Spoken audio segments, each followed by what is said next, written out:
जो स्टूडेंट्स यहाँ बैठे हैं, आपसे मैं एक छोटी सी बात कहना चाहती हूँ। आपने एपीजे अब्दुल कलाम साहब का नाम सुना है ना सबने?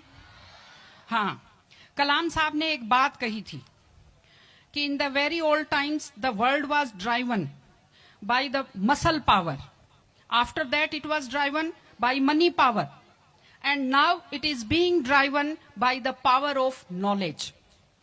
यानी पहले शरीर की ताकत से दुनिया चलती थी, उसके बाद कुछ दिन पैसे से दुनिया चली, और अब दुनिया कैसे चलती है? ज्ञान की ताकत से चलती है।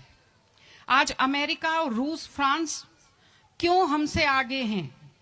उनकी जनसंख्या भी कम है, शायद वो मेहनती भी हमसे कम है, लेकिन वो हमसे क्यों आगे हैं? क्योंकि उनके यहाँ शिक्षा का जो प्रसार था वो हमसे ज्यादा हुआ, वो हमसे ज्यादा एजुकेटेड हैं।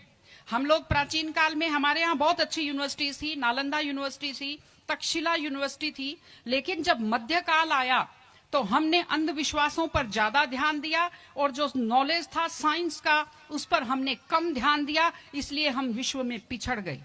एसएसटी में आप लोग पढ़ते होंगे, 10th के बच्चे एसएसटी पढ़ते हैं, कि एक समय था जब वर्ल्ड की जो रिचेस्ट कंट्रीज थी वो रूस अमेरिका नहीं थी, वो इंडिया था और वो चाइना था।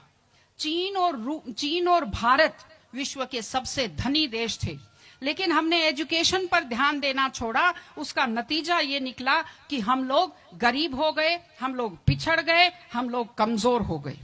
इसलिए अगर आपको खुद को ताकतवर होना है और इस देश को ताकतवर बनाना है तो आप लोग शिक्षा पर ज्यादा से ज्यादा ध्यान दीजिए।